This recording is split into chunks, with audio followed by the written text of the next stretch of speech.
the wrap up of our 7 day healing fast challenge, where we were breaking down fasting and understanding how to apply the different strategies to help us on our journey to getting better control of our blood pressure and ultimately eliminating the need for pharmaceutical medications. So, over the past 7 days, we've been breaking down fasting and understanding all the different tactics and strategies that we can apply to help us on this journey. So today we're going to be diving into the last strategy, which is called our fasting mimicking diet. And the fasting mimicking diet is exactly what it sounds like. It's a diet that you can start, it's a diet that you can use that's going to mimic the results of an actual fast. And understanding how to effectively apply a fasting mimicking diet is a great option when it comes down to getting better control of your blood pressure and correcting some health issues that you may be experiencing. So before we dive into the fasting mimicking diet, we're going to do a short recap of everything we spoke about for the past 7 days, bring everything together, and we're going to break into the fasting mimicking diet. So if you have your ebooks as well, you should be able to pull up the fasting mimicking diets portion that was sent out to you guys.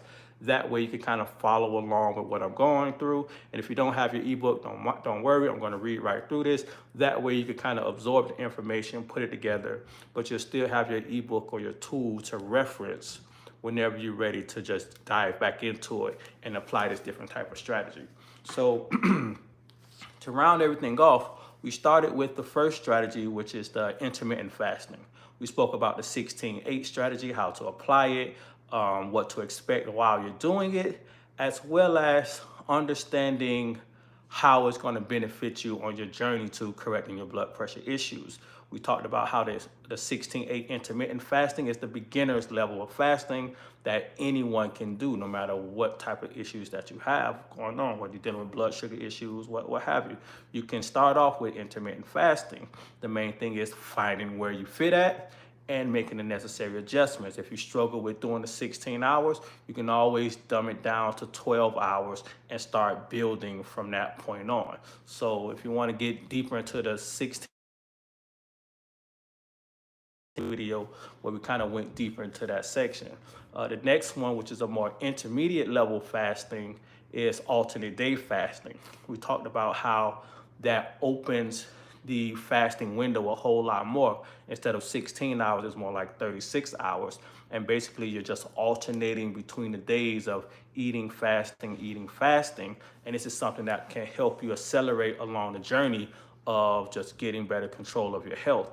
And lastly, we spoke about the water only fasting, which is a more extended fast.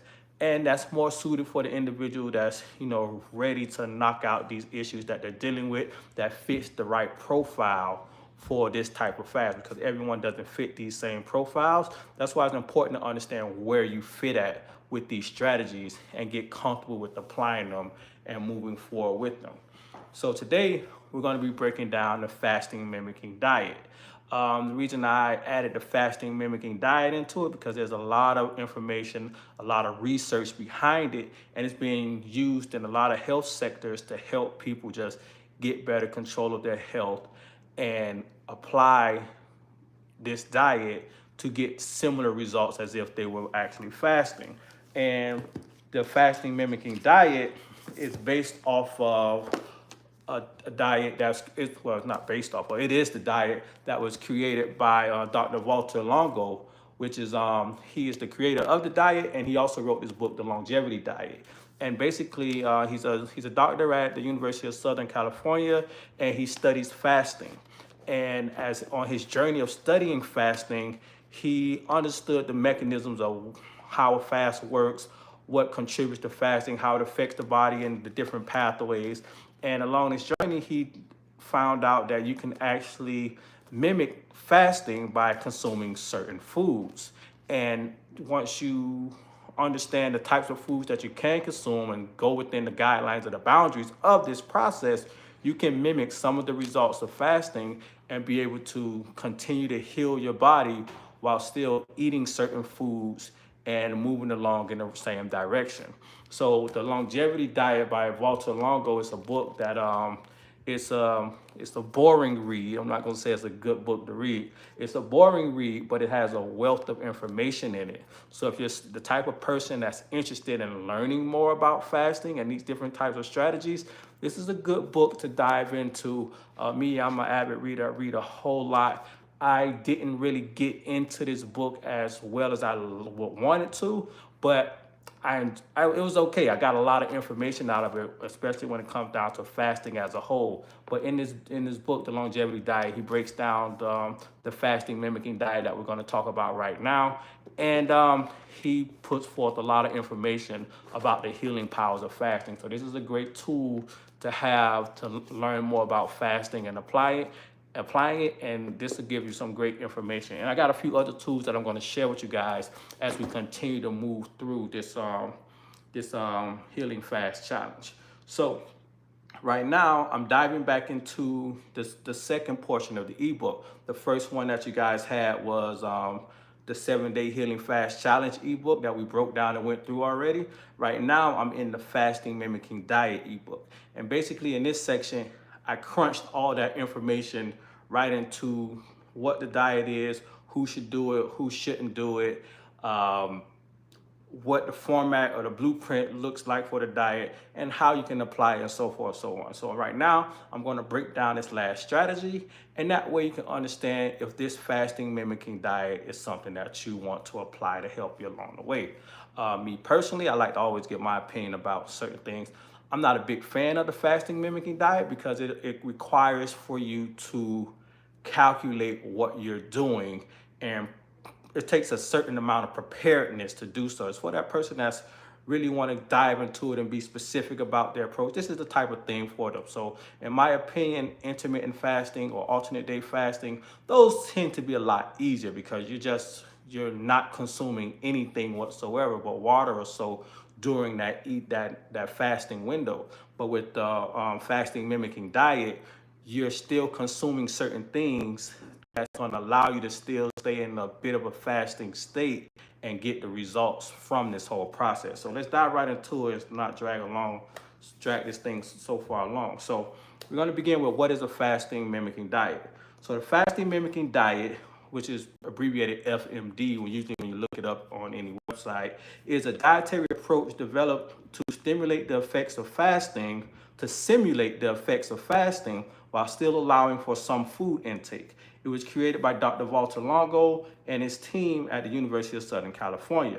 The fasting mimicking diet involves a cycle of very low calorie intake for a specific period, typically ranging from 3 to 5 days. And we're going to also dive into that scheduling aspect of the fasting mimicking diet. That way you can understand how to get the best results for it. And also, if you have any questions anytime throughout this, just drop them inside of the chat and I'll definitely answer them for you. The diet is designed to provide the body with essential nutrients while keeping calorie consumption extremely low, aiming to trigger some of the benefits associated with fasting. During these days, the body is encouraged to enter a state of mild stress, prompting cellular responses that might promote health benefits such as autophagy, reducing inflammation, and potential improvements in metabolic health. So we spoke about this the past couple of days about autophagy, the breaking down and the recycling of the cells. We talked about how inflammation directly impacts your blood vessels and your blood pressure levels. So understanding that fasting is something that affects your body as a whole. It's not just something you do for your blood pressure, but it affects your overall health, your metabolic health, your cholesterol, your blood sugar levels, your blood pressure, your weight, all these different factors that can contribute to other conditions. Fasting has a positive impact on these things, helps you reduce those numbers, improve your health, and get better control of your situation. So the fasting mimicking diet typically involves consuming a specific ratio of macronutrients like low proteins, moderate healthy fats, and complex carbohydrates while maintaining a low overall calorie count. This ratio is intended to nourish the body while keeping it in a fasting-like state.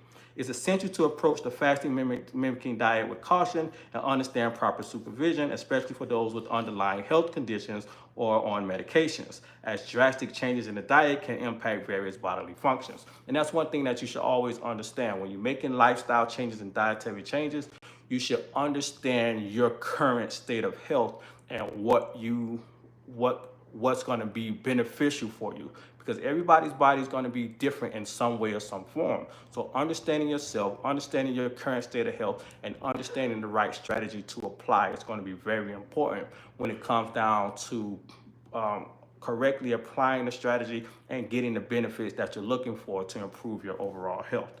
It's essential to approach the fasting mimicking diet cautiously and under proper supervision, blah, blah, blah, I read that already. Consulting a healthcare professional before starting any fasting or fasting mimicking regimen is highly recommended to ensure it's safe and suitable for your individual needs. So there's a lot of doctors out there that work with people that are looking to fast, that are looking to apply fasting as a strategy and things like that. So simply consulting with your doctor is something that you can easily do with a simple phone call, calling your doctor up, or your next visit, talking to them about what you're trying to do.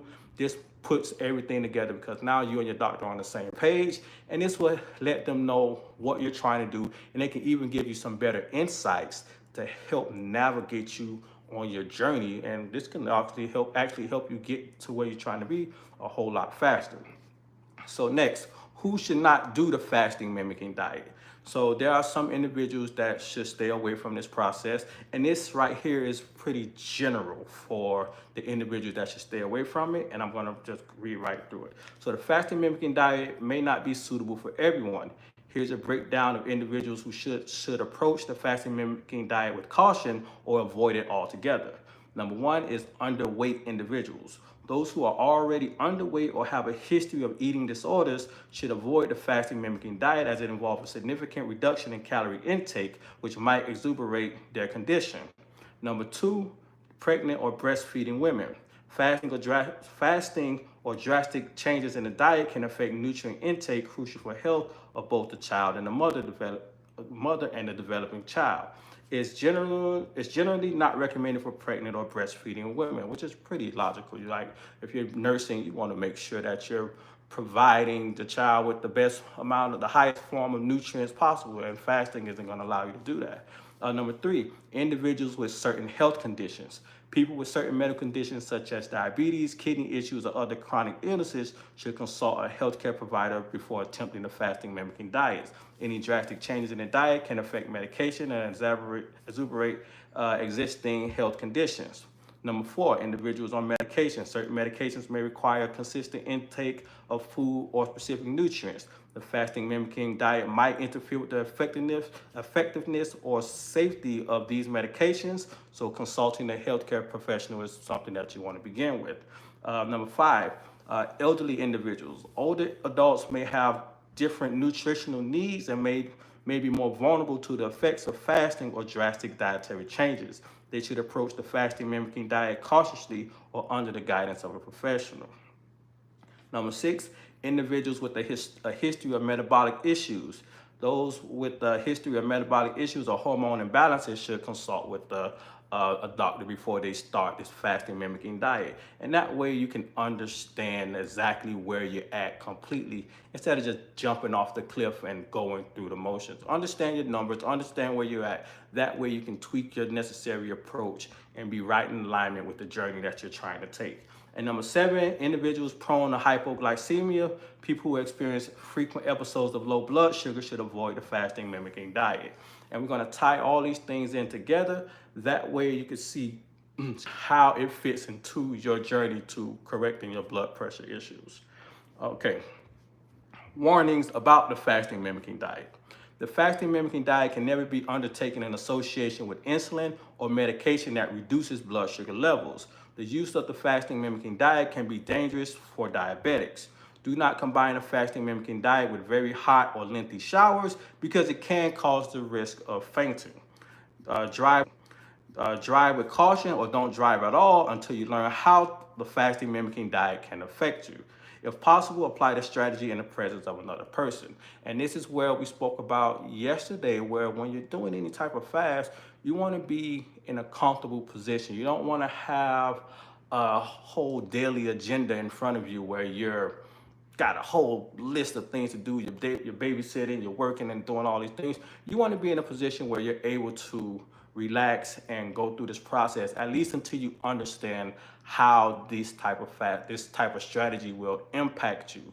So understanding your strategy, understanding how it's going to impact you, and getting comfortable with it is going to be how you gradually progress and get better with it. So understanding that is going to be a big part of it. How often can you do the fasting mimicking diet? This is a very important part here, and I'm going to read through this, but I'm also going to chime in about the different medical studies about the fasting mimicking diet, when it was developed, and how they supervised these diets to get the results that they did regarding blood pressure, blood sugar, cholesterol, and all those other metabolic factors. So how often can you do the fasting mimicking diet? Once a month for overweight individuals with risk factors for diabetes or cardiovascular complications. This is the category that the majority of individuals that did this study did. And for the majority of individuals that's on here that's dealing with blood pressure issues, you typically fall into this category. And when it comes down to factors for diabetes and cardiovascular complications, you should understand these factors here. If you're someone that's dealing with weight issues, that's one risk factor. If you have an elevated blood pressure, that's two. If your blood sugar levels are elevated, that's three. If you have a high HDL, a high LDL cholesterol, that's number four. If you have high triglycerides, that's number five as well. So if you have multiple of these things, these conditions, you're dealing with multiple of these things, you fall in that category of fasting or applying the fasting mimicking diet once per month. Every study regarding the fasting mimicking diet by Dr.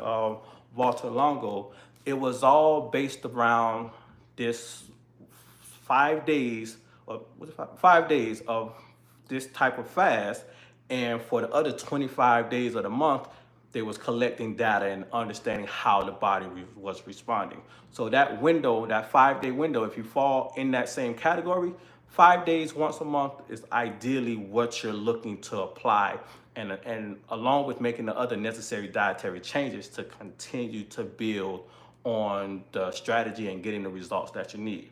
Once every 2 months for average weight patients with risk factors for diabetes and cardiovascular health. So let's say if you just have high blood pressure, but you're not necessarily overweight and you don't have all these other crazy risk factors, once every 2 months will be ideal for you to continue to build on these types of results without overburdening yourself with the fasting process.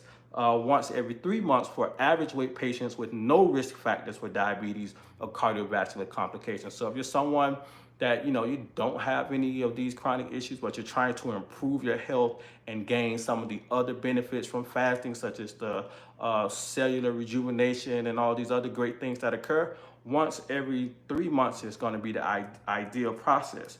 Once every 4 months for healthy individuals with a normal diet who are physically active, and once every 6 months for healthy individuals with the ideal diet who are physically, for healthy individuals who with the ideal diet who are physically active as well.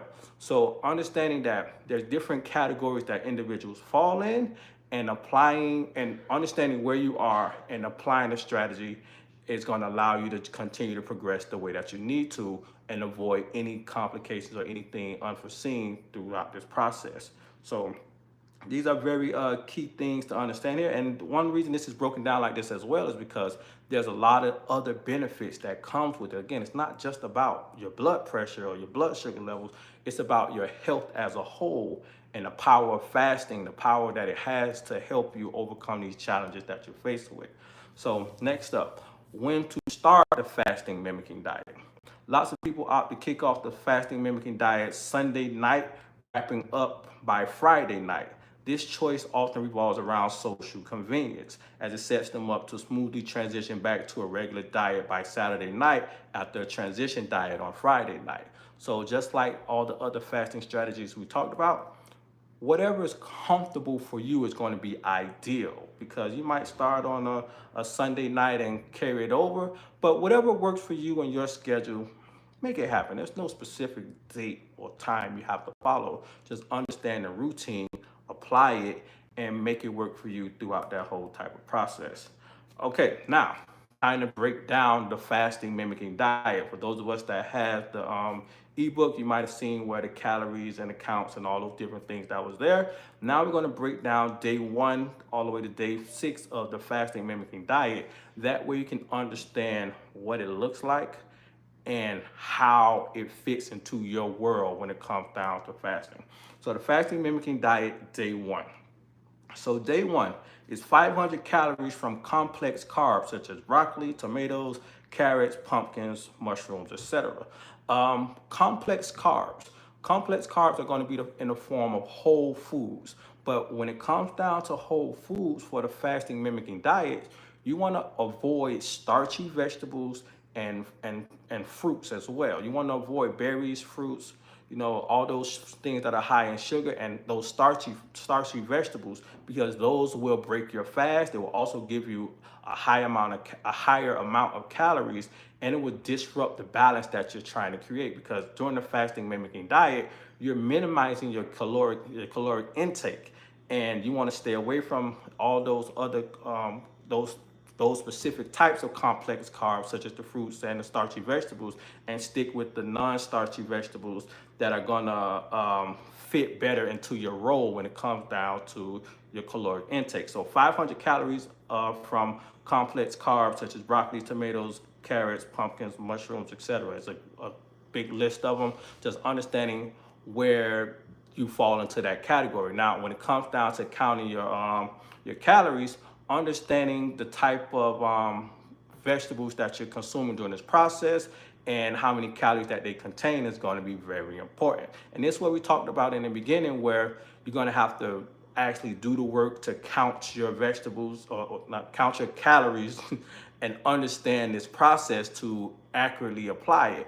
And the best thing that I noticed through all the different studies that I've read, everyone that applied the fasting mimicking diet, they did a little bit of meal prep that right before they started, prepared all their food, and through that next 5-6 days, everything would just pretty much pull and go. They had a lot of different types of soups and different type of vegetables that they steamed and went with it, and it was really simple, grab and go, and they just followed the same type of meal plan through those couple days, and it really took the thought process out of it. So that's one of the benefits of it. You just package up everything in those little containers, put it in the refrigerator, and when you need it, take it out and go. And when it comes down to the eating schedule, you pretty much have the whole day to divide that up into, and you really just want to apply it as you go, but stay within the right range. So 500 calories of complex carbs, 500 calories of healthy fats, such as nuts and olives and things like that. So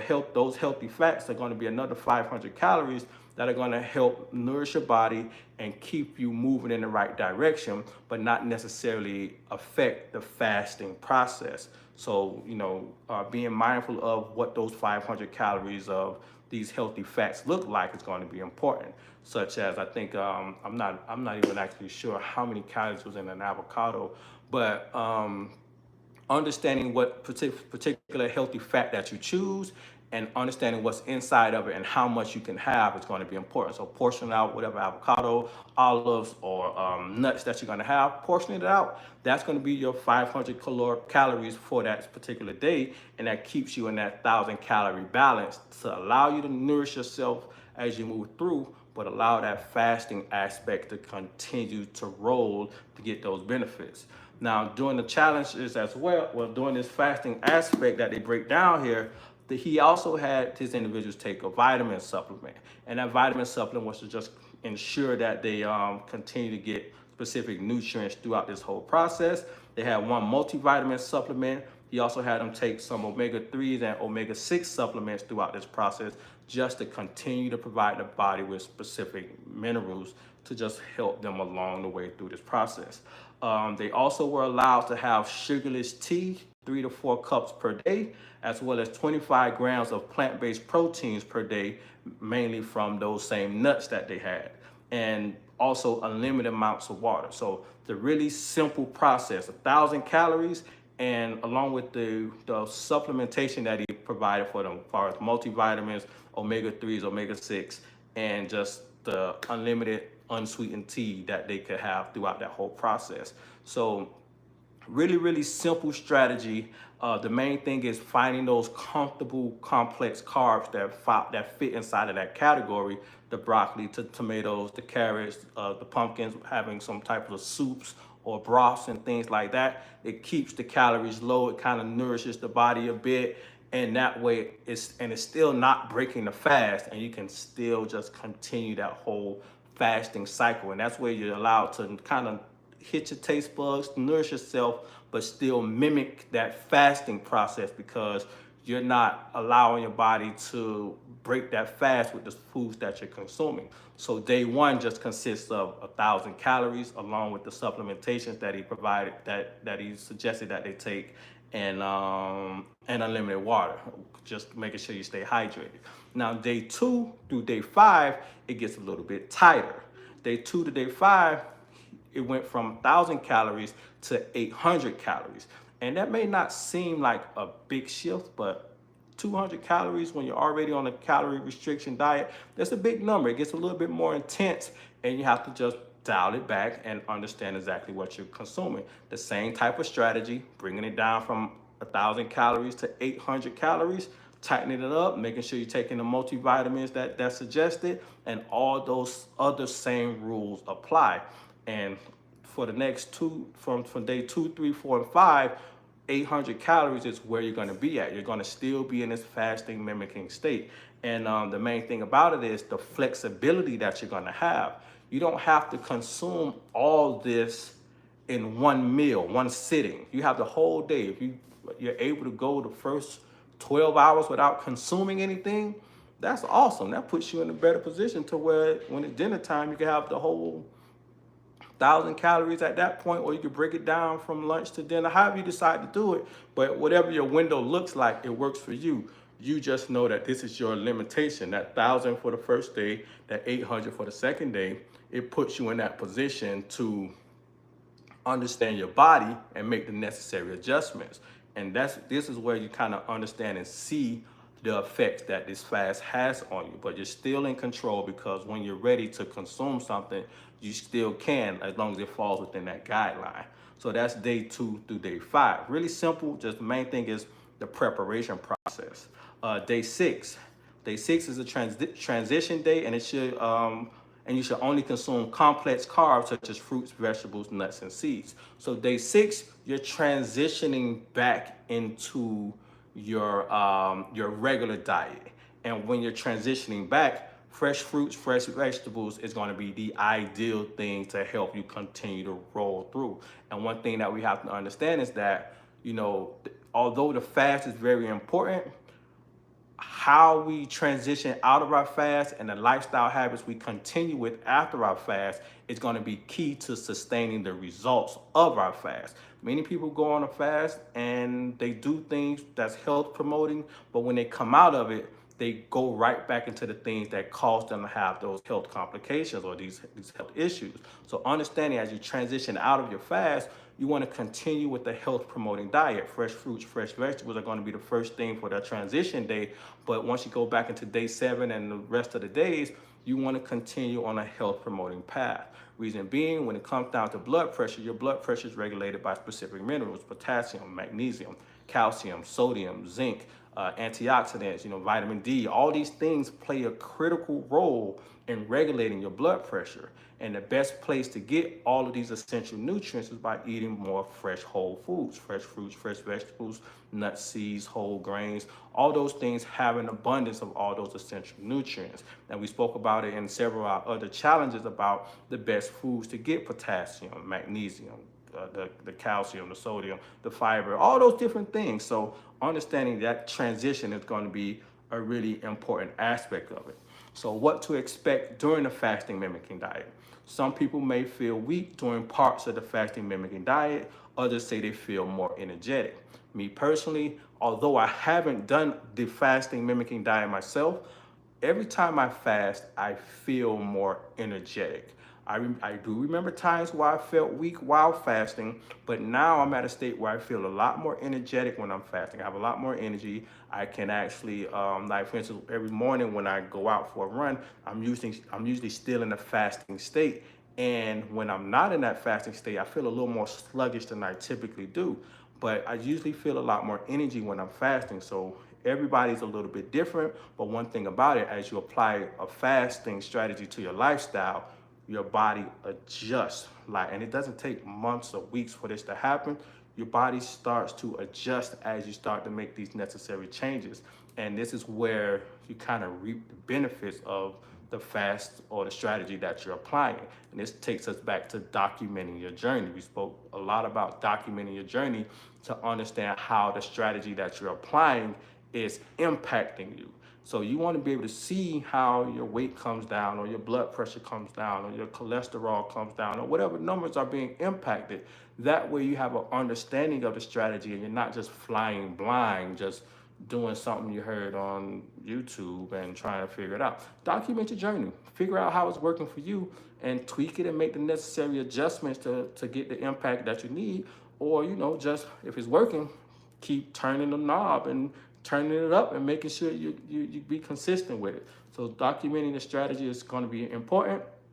And next up, for what to expect during the fasting mimicking diet, some people complain of lightheadedness.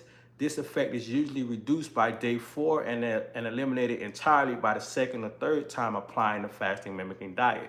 And I remember specifically reading about these studies where this was probably one of the biggest complaints. People are like, oh, I feel lightheaded. And this was largely just due to individuals not consuming as much food as they typically do.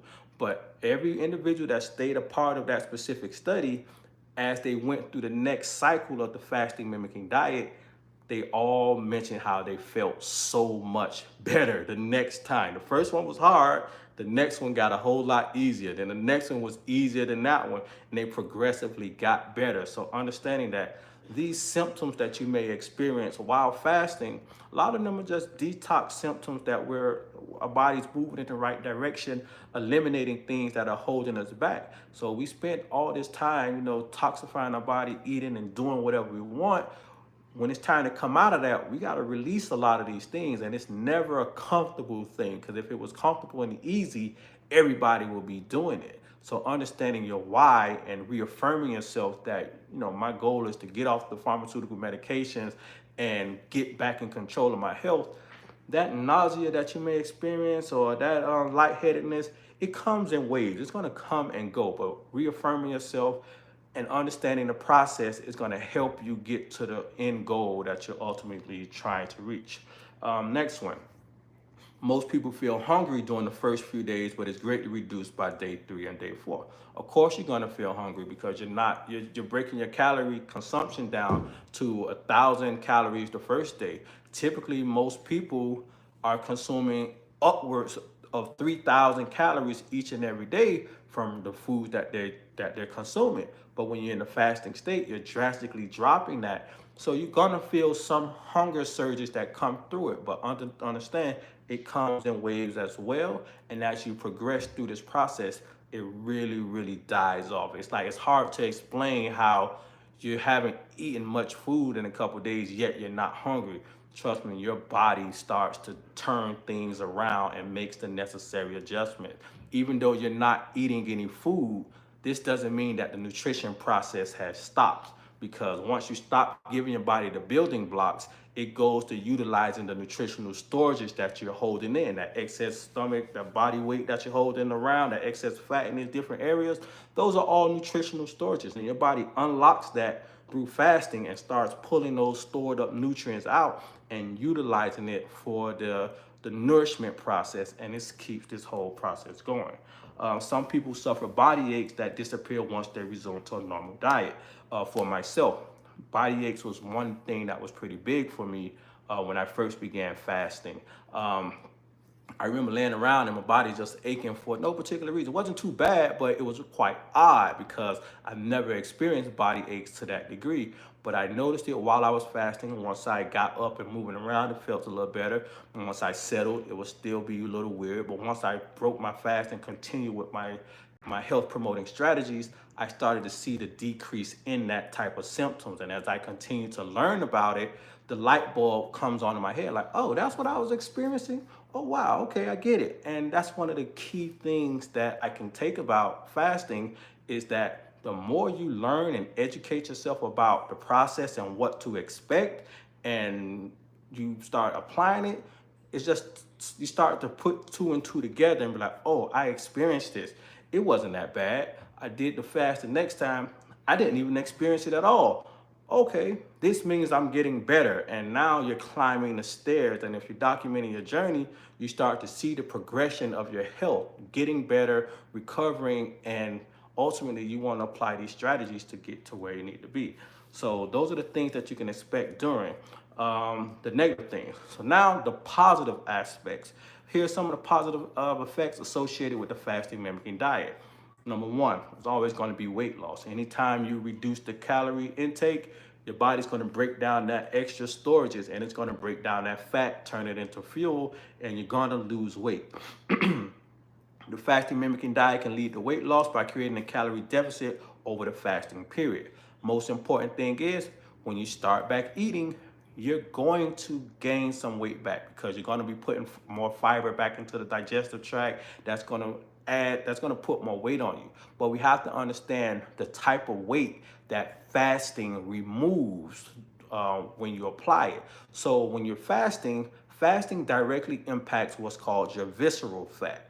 And what visceral fat is basically the fat around your organs, the dangerous fat, the fat that holds the toxins that are circulating all throughout your body. So when you fast, it impacts the visceral fat around your organs first and starts to break that fat down. That's the most dangerous fat. You ever seen an individual that's probably, first thing I think about is one of my neighbors. He had a regular skinny guy, probably might be 200 pounds. About 200 pounds, skinny legs, skinny arms, but he had the biggest belly, the biggest beer belly ever. And we kind of just call it a beer belly. I don't know if it's a beer belly, but whatever. But he had the biggest belly, and the majority of his fat content was just shoved in his midsection, and it was largely visceral fat. And this is the most dangerous type of fat because it surrounds all of your organs. And this type of fat is one of the leading causes of health complications, that visceral fat. Like you ever seen, let's think about football players. We see these big offensive linemen, like 6'5", 300 pounds, and they're just big, but all their weight is like well dispersed throughout their bodies. And we wonder, like, how could this guy be 300 pounds and, seem to be healthy, passing physicals, doing all these things, athletic things on the football field? Is because it's all well dispersed. There's a lot of muscle between them, and all that extra weight is all divvied up throughout his body. So those individuals, they're not faced with a lot of these health complications because that weight isn't in those dangerous areas. And I've also had family members where they were they were on a bigger side, unhealthier side, but their weight was so well dispersed that they didn't even have the blood pressure issues that I was dealing with. They didn't have those other complications right out the gate like I had and things like that. And you wonder, like, man, how you bigger than me, you got the same habits as me, and on paper you typically healthier than me because their body is just one is holding the weight a lot better, and again, genetics is a little bit different as well. So there's a lot of different variables that comes in it. But when you have that visceral fat, this is the most dangerous form of fat. But fasting targets that visceral fat, that belly fat that's really hard to lose, that people trying to get rid of. Fasting directly impacts that and breaks that fat down. And now when you start to gain weight after fasting, it's largely just fiber and glycogen that goes back into the muscles and things like that, but that visceral fat is gone. And when you start to apply those health promoting changes, that visceral fat continues to break down and continues to leave, and this keeps you moving in the right direction. And that's why it's important to make sure that you're living a health promoting lifestyle to maintain your results as you're applying the fasting strategy. Number two is to improve metabolic health. Studies suggest that the fasting mimicking diet may improve various markers of metabolic health, such as your insulin sensitivity, blood sugar levels, and the cholesterol profile. This is back to a testament of fasting affecting the whole body and not just specific areas. It affects the body as a whole. Number three, cellular repair and rejuvenation. Fasting mimicking diet triggers a process called autophagy, where the body breaks down and recycles old damaged cells, potentially leading to cellular rejuvenation and repair. Number four, it reduces inflammation. Number five, it improves your overall cardiovascular health. Fasting mimicking diet has shown promise in improving cardiovascular health by reducing the risk factors like high blood pressure and cholesterol levels. So understanding that when you're applying this, you're chipping away at all these risk factors that are causing the complications that you're experiencing. And this is what allows you to bring that blood pressure down and ultimately reduce your reliance and eliminate the need for pharmaceutical medications, because you're improving your overall health. When you improve your overall health, your blood pressure issues will go away. It's as simple as that. You have to focus on your body as a whole instead of just trying to target one specific area. Focus on your body as a whole, improve your overall health, and I can guarantee you will start to see the correction happen, and this is going to keep you in alignment to do the things that you need to do. Number six, brain health. Fasting mimicking diet has neuroprotective effects. Number seven, longevity. While more research is needed, some animal studies suggest that intermittent fasting and a fasting mimicking diet can promote longevity by enhancing cellular health and resilience. Number eight, cancer and disease prevention. And number nine, hormone regulation. Now, what I want to do, I want to briefly go over these other tools that's going to be able to help you continue to understand fasting as a whole. Now, some of these I closed my laptop. Some of these things that we mentioned, such as longevity, these are all those, how can I say it? It's like one of those side effects of doing something good for yourself. So you may be fasting just to correct your blood pressure, lose a little weight, do some of these other things. But when it comes down to longevity, fasting is one of the best things you can do for your overall health. And another book about fasting that I have is called Lifespan by Dr. David Sinclair. This is a great book when you understand, like, it breaks, if you see it here, it says why we age and why we don't have to. This goes into, I don't know why I'm going back and forth. This goes into understanding the fasting strategies, these same strategies that we spoke about, and how it affects your overall health and the impact that it has on your lifespan. Not just about, blood pressure, cholesterol, even though that's all tied into it, but the effects of your lifespan when it comes down to aging, cellular repair, rejuvenation, and just extending the quality of your life as a whole. And this book does a really, really great job of helping you understand fasting in that aspect when it comes down to longevity. So this was a really great book. Again, it's not the best read. There's a lot of scientific mumbo jumbo in there. But when you got to the meaty parts of the chapters, Dr. Sinclair does a really great job of just helping you understand that we should all be doing some type of fasting every day, whether it's a simple 12-hour fast throughout the day to bring balance to your eating fasting window, or doing more prolific fast throughout the year to just maintain your health and correct any other issues that you're dealing with. One of the topics that was spoken about fasting was that simply doing a 7-day water-only fast reduces your chances by 75% of developing any type of cancer, because fasting breaks down and rejuvenates those old damaged cells. And if you do 7 days of water-only fasting throughout your lifetime, your rate of developing cancer drops by 75% just by water-only fasting. And the information behind in this book supports that that fasting aspect. The next item I have here is going to be The Pleasure Trap.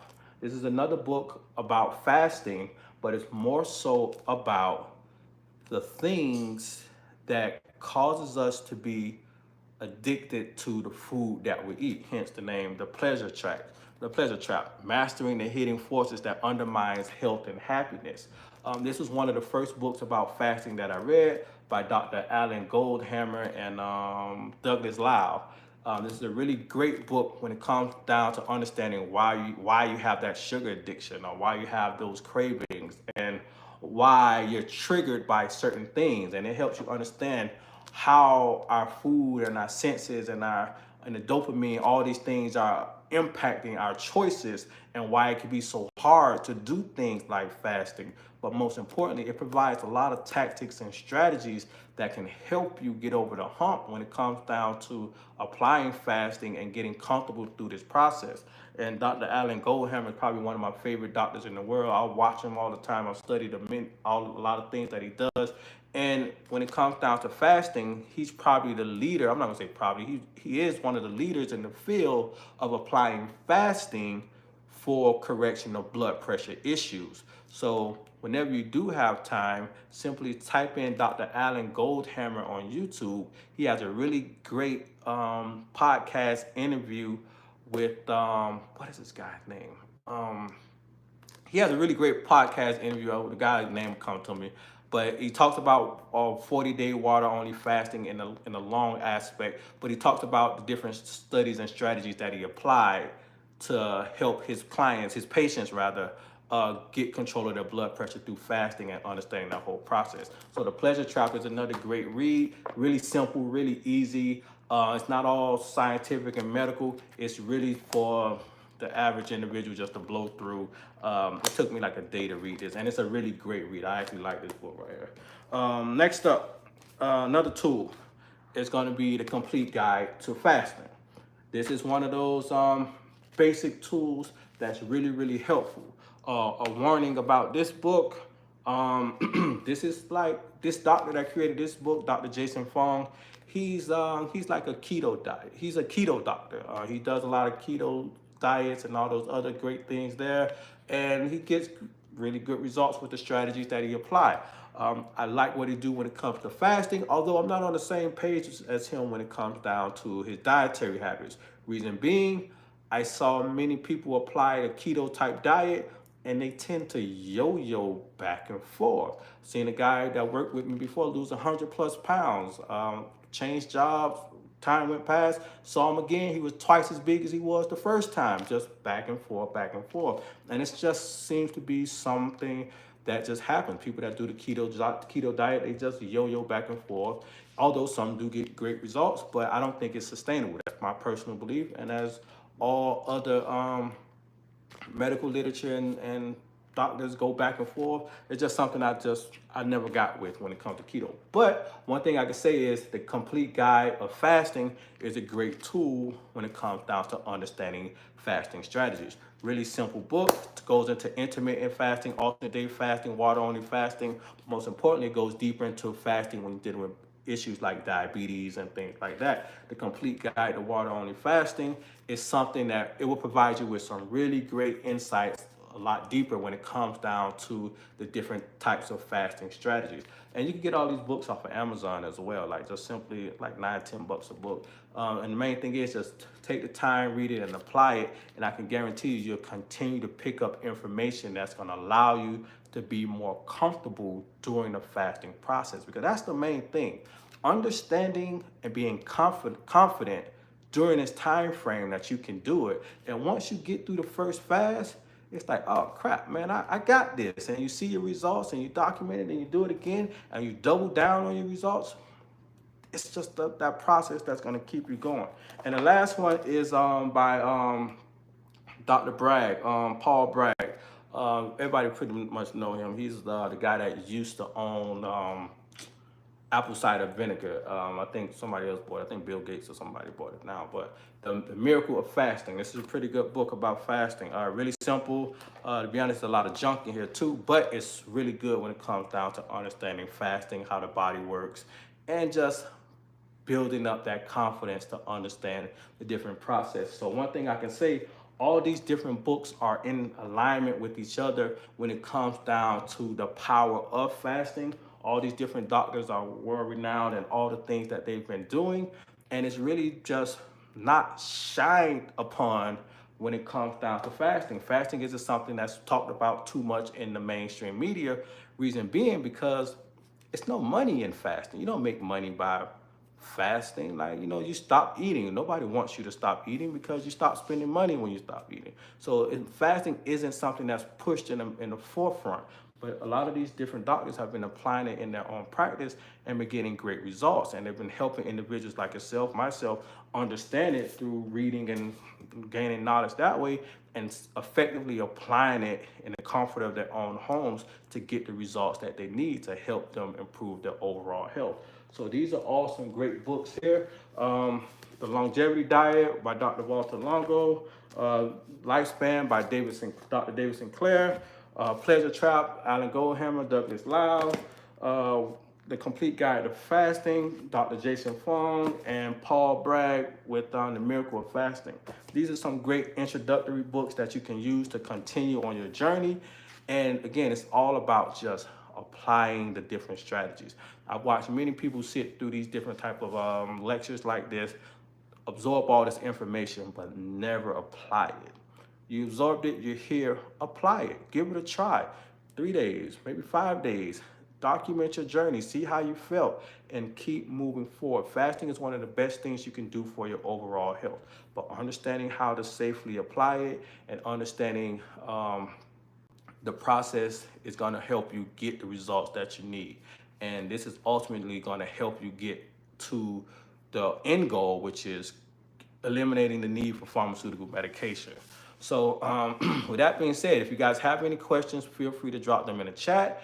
And this leads us to the next portion where we round things off and continue through the different challenges that we have. So the first challenge we had was our fruit and salad challenge. The second one was our pressure purge challenge. The fruit and salad challenge, we went and broke down the vitamins and minerals that are essential for regulating the blood pressure and identifying what foods you need to consume to help you build up your nutritional storage to correct these blood pressure issues. The second one was the pressure purge challenge, where we eliminated the foods that were contributing to our blood pressure issues, understanding the salt, the oil, the sugar, all those processed foods that directly have an impact on our blood pressure. We purged those out of our diet, and it helped us continue with this process.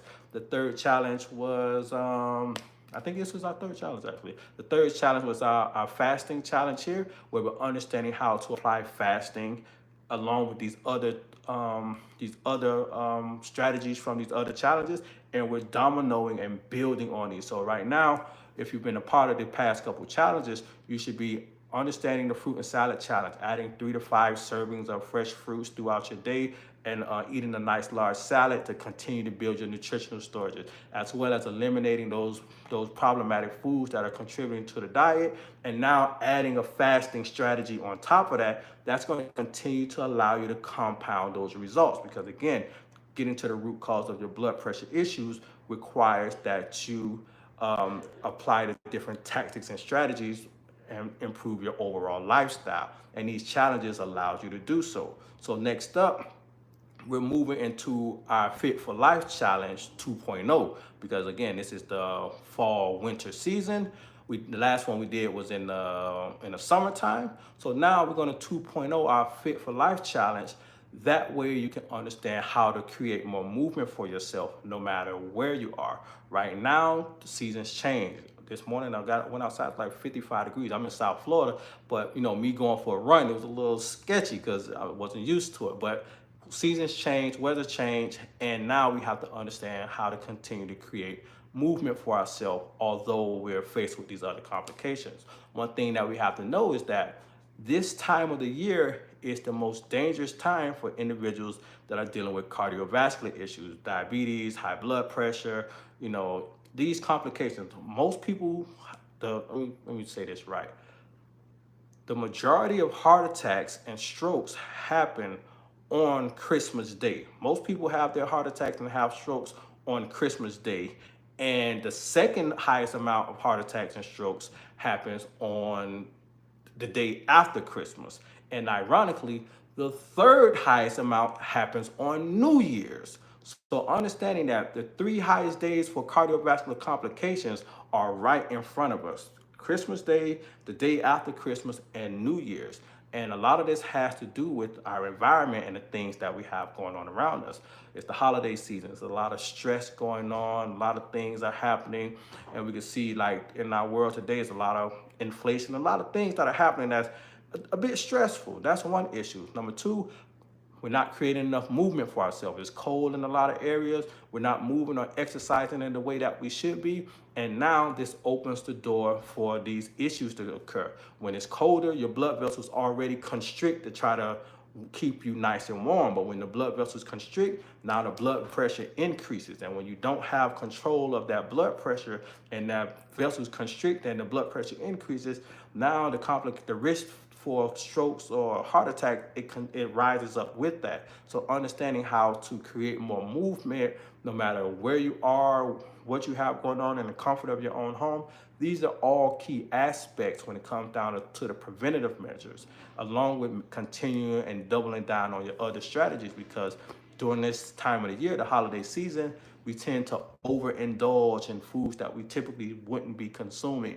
or we start to have more drinks or have alcohol, and we're overstressed and overstimulated in different ways. So we have to understand that for us dealing with these cardiovascular complications, it's time to double down to prevent these types of issues from happening. Because again, this time of the year goes against what we're trying to accomplish. So doubling down at this time is going to help you reach your end goal, because a lot of times we tend to slack off and fall back during this time of year because we're looking forward to the new year, new me type of movement.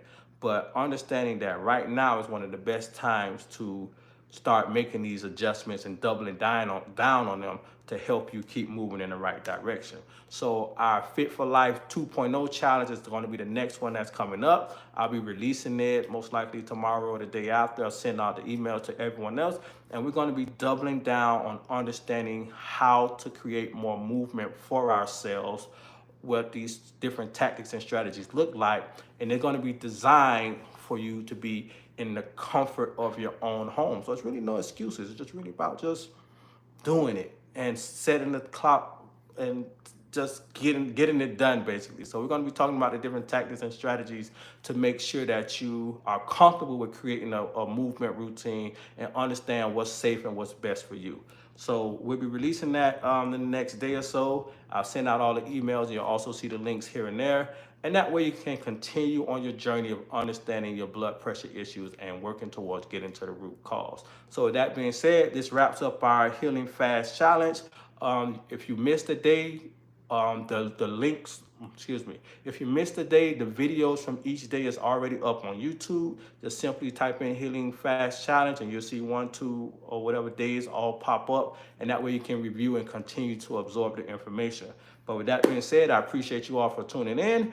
And I'll catch you guys next time and as we move forward through the rest of the challenges. So peace and blessings and take care.